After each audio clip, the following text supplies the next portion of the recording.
এই মুহূর্তে পররাষ্ট্র মন্ত্রণালয়ে সাংবাদিকদের সঙ্গে কথা বলছেন পররাষ্ট্র উপদেষ্টা। আমরা সরাসরি যুক্ত হচ্ছি সেখানে।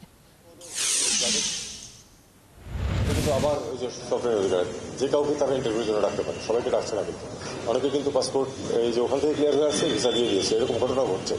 আরেকটি কমপ্লেন তাদের যেটা আছে সেটা হলো যে সিরিয়াল ভঙ্গ হচ্ছে, এটাও একটু অভিযোগ আছে আমাদের। আমরা এটাও চেষ্টা করছি যে সিরিয়ালি যারা আগে দরখাস্ত করেছে তারা তাদের কেসটা যেন আগে হয়, এই চেষ্টা করছি। ধন্যবাদ।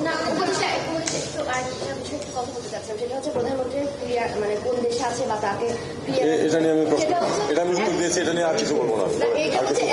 সাম্প্রতিক সময়ে যে প্রধান উপদেষ্টা আমেরিকা গেলেন এবং আমরা বিভিন্ন সোশ্যাল মিডিয়াতে আমরা শুধু দেখছি যে আমেরিকার একটা চাপে ভারত হচ্ছে প্রধানমন্ত্রীকে, সাবেক প্রধানমন্ত্রীকে তাকে হচ্ছে এটা আমি বলতে পারবো না, আমেরিকাকে জিজ্ঞেস করেন তারা চাপ দিয়েছে কিনা। বলুন। ধন্যবাদ। পররাষ্ট্র মন্ত্রণালয়ে কথা বলছিলেন পররাষ্ট্র উপদেষ্টা। আমরা সরাসরি এতক্ষণ সেখানে ছিলাম।